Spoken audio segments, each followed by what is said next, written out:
ಹಿರಿಯ ಪ್ರಾಥಮಿಕ ಶಾಲೆಯಲ್ಲಿ ತನ್ನ ಮಗನ 10ನೇ ವರ್ಷದ ಹುಟ್ಟುಹಬ್ಬವನ್ನು ವಿದ್ಯಾರ್ಥಿಗಳಿಗೆ ಲೇಖನಿ ಸಾಮಗ್ರಿಗಳನ್ನು ವಿತರಿಸಿ ಪುರಸಭೆ ಮಾಜಿ ಸದಸ್ಯ ಮಂಜುನಾಥ್ ಹುಟ್ಟುಹಬ್ಬವನ್ನು ಆಚರಿಸಿದರು. ಸರ್ಕಾರಿ ಶಾಲೆಗಳೆಂದರೆ ಮೂಗು ಮುರಿಯುವ ದಿನಗಳಲ್ಲಿ ತಾನು ಓದಿದ ಶಾಲೆಯಲ್ಲಿ ಕಳೆದ 10 ವರ್ಷದಿಂದ ಸತತವಾಗಿ ವಿದ್ಯಾರ್ಥಿಗಳಿಗೆ ಲೇಖನಿ ಸಾಮಗ್ರಿ ಪರಿಕರಗಳನ್ನು ವಿತರಿಸಿಕೊಂಡು ಬರುತ್ತಿದ್ದು ಇತರರಿಗೆ ಮಾದರಿಯಾಗಿದ್ದಾರೆ. ಈ ವೇಳೆ ಮಾತನಾಡಿದ ಪುರಸಭೆ ಮಾಜಿ ಸದಸ್ಯ ಮಂಜುನಾಥ್ ಮಾತನಾಡಿ, ನಾನು ಸಹ ಇದೇ ಶಾಲೆಯಲ್ಲಿ ಬಡತನದಲ್ಲಿ ಓದಿ ವಿದ್ಯಾವಂತನಾಗಿದ್ದೇನೆ. ಸರ್ಕಾರಿ ಶಾಲೆಗಳಲ್ಲಿ ಸಂಸ್ಕಾರ ಮತ್ತು ಸಂಸ್ಕೃತಿ ಕಲಿಸುವ ಗುರುಗಳಂತದ್ದು ಇಂತಹ ಶಾಲೆಗಳು ಎತ್ತರಕ್ಕೆ ಬೆಳೆಯಬೇಕು. ಇಲ್ಲಿ ಸುಮಾರು 30 ವಿದ್ಯಾರ್ಥಿಗಳು ಕೂಲಿ ಕಾರ್ಮಿಕರ ಮಕ್ಕಳೇ ಹೆಚ್ಚಾಗಿ ವಿದ್ಯಾಭ್ಯಾಸ ಮಾಡುತ್ತಿದ್ದು ಇಂತಹ ಶಾಲೆಗಳ ಅಭಿವೃದ್ಧಿಗೆ ಸರ್ಕಾರ ಮುಂದಾಗಬೇಕು. ಈಗಾಗಲೇ ಶಾಸಕರು ನೆಹರು ನಗರದ 2 ಶಾಲೆಗಳನ್ನು ಅವುಗಳನ್ನು ಒಂದು ಮಾಡಿ ಈ ಶಾಲೆ ಅಭಿವೃದ್ಧಿಗೆ ಮುಂದಾಗಿರುವುದು ಸ್ವಾಗತಾರ್ಹ.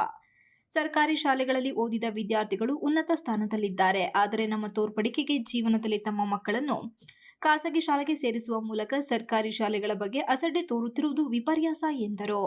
ಶಿಕ್ಷಕ ಮನು ಮಾತನಾಡಿ, ಇಂತಹ ದಾನಿಗಳಿಂದ ಸರ್ಕಾರಿ ಶಾಲೆಗಳು ಇನ್ನು ಎತ್ತರಕ್ಕೆ ಬೆಳೆಯುತ್ತದೆ. ಅಲ್ಲದೆ ಈ ಭಾಗದಲ್ಲಿ ಕೂಲಿ ಕಾರ್ಮಿಕರ ಮಕ್ಕಳೇ ಹೆಚ್ಚಾಗಿದ್ದು ತಮ್ಮ ಮಗನ ಹುಟ್ಟುಹಬ್ಬ ಸರಳವಾಗಿ ಸತತ 10 ವರ್ಷಗಳಿಂದ ಯಾವುದೇ ಆಡಂಬರವಿಲ್ಲದೆ ವಿದ್ಯಾರ್ಥಿಗಳಿಗೆ ಲೇಖನಿ ಸಾಮಗ್ರಿ ವಿತರಿಸುವ ಮೂಲಕ ಮಾನವೀಯತೆ ಮೆರೆದಿದ್ದು ಇಂತಹ ದಾನಿಗಳಿಂದ ಹೆಚ್ಚು ವಿದ್ಯಾರ್ಥಿಗಳಿಗೆ ಅನುಕೂಲವಾದರೆ ಭವಿಷ್ಯದಲ್ಲಿ ವಿದ್ಯಾರ್ಥಿಗಳು ಉತ್ತಮ ನಾಗರಿಕರಾಗುತ್ತಾರೆ ಎಂದರು. ಸರ್ಕಾರಿ ಕಿರಿಯ ಪಾಠಶಾಲೆ ಇದು ಹಳೆಬೀಡು ರಸ್ತೆ. ನನ್ನ ಹೆಸರು ಮಂಜುನಾಥ್ BS ಅಂತ ನನ್ನ ದೇಶ ಈ ವಾರ್ಡ್ ವ್ಯಾಪ್ತಿಯವರೇ. ನನ್ನ ಮಗಂದು ಈ ವರ್ಷ 10ನೇ ವರ್ಷದ ಬರ್ತಡೇ. ಪ್ರತಿ ವರ್ಷದಂತೆ ಈ ವರ್ಷವೂ ಕೂಡ ಸರ್ಕಾರಿ ಶಾಲೆಯಲ್ಲಿ ಮಗನ ಬರ್ತಡೇ ಆಚರಿಸ್ಕೊಳ್ಳೋಂಥ ಕೆಲಸ ಮಾಡ್ತಾಯಿದ್ದೀನಿ.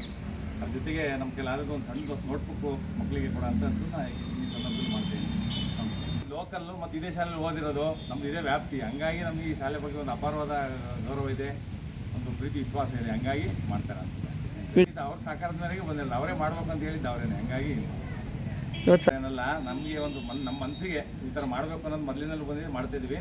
ಆಮೇಲೆ ಈ ಶಾಲೆ ಪಟ್ಟಣದ ವ್ಯಾಪ್ತಿಯೊಳಗೆ ಇದ್ದರೂ ಕೂಡ ಮಕ್ಕಳ ಸಂಖ್ಯೆ ಜಾಸ್ತಿ ಇದೆ. ಈಗಾಗಲೇ 2 ರೌಂಡ್ ಶಾಸಕರು ಮಾತಾಡಿದ್ದೀವಿ ಮತ್ತು ಬಂದು ನೋಡಿದ್ದಾರೆ. ಇದು ಸ್ವಲ್ಪ ಹಳೆಯ ಶಾಲೆ ಆಗಿದೆ. ಇದು ಕಟ್ಟಡ ಹೊಸದಾಗಿ ಇದು ಮಾಡೋಕ್ಕೆ ಅನುದಾನ ಬೇಕಾಗಿದೆ. ಶಾಸಕರನ್ನು ತಂದಿದ್ವಿ. ಇದು ಸ್ವಲ್ಪ ಸ್ಟ್ರೆಂತ್ ಜಾಸ್ತಿನೇ ಇದೆ ಶಾಲೆಯಲ್ಲಿ. ಪಟ್ಟಣದ ವ್ಯಾಪ್ತಿಯೊಳಗೆ ಕೆಲವು ಹಳ್ಳಿಲೇ ಮಕ್ಕಳಿರಲ್ಲ. ಈ ಕೆಲವೊಂದಿತ್ತು 25-30 ಮಕ್ಕಳಿದ್ದಾವೆ ಅಂತ. ಇವತ್ತು 2ನೇ ದಿನ ಆಗಿರೋದ್ರೆ ಕಮ್ಮಿ ಸಂಖ್ಯೆ ಇದೆ ಮಕ್ಕಳು. ಹೆಚ್ಚು ಮಕ್ಕಳು ಬರ್ತವೆ. ಆಮೇಲೆ ಅಲ್ಲಿ ಹಾಸನ ರಸ್ತೆಯಲ್ಲೂ ಒಂದು ಶಾಲೆ ಇದೆ, ಅದು ತುಂಬ ಶೀತಲಗೊಂಡಿದೆ ಮತ್ತು ಬಿದ್ದೋಗೋ ಪರಿಸ್ಥಿತಿ ಬಂದಿದೆ. ಅದನ್ನು ಇಲ್ಲಿ ಅದು ನ್ಯಾಷನಲ್ ಹೈವೇ ಇರೋದ್ರಿಂದ ಚಿಕ್ಕ ಮಕ್ಕಳು ಓಡೋಕ್ಕೆ ತುಂಬ ತೊಂದರೆ ಆಗುತ್ತೆ. ಹಾಗಾಗಿ ಅದನ್ನು ಇಲ್ಲಿಗೆ ಹಸ್ತಾಂತರ ಮಾಡಿ 2 ಫ್ಲೋರ್ ಬಿಲ್ಡಿಂಗ್ ಮಾಡ್ಕೊಡ್ತೀವಿ ಅಂತ ಶಾಸಕರಿಗೆ ಬಂದಿದೆ, ಅವ್ರು ಹೇಳಿದ್ದಾರೆ ನಮ್ಮ ಶಾಸಕರು. ಈ ಸಂದರ್ಭದಲ್ಲಿ ಮುಖ್ಯ ಶಿಕ್ಷಕಿ ಚಿಕ್ಕಮ್ಮ, ಶಿಕ್ಷಕಿ ಪ್ರಫುಲ್ಲ, ಆಶಾ ಮಂಜುನಾಥ್ ಇತರರು ಇದ್ದರು. Ganesh, TV 46 Malenadu news, Belur.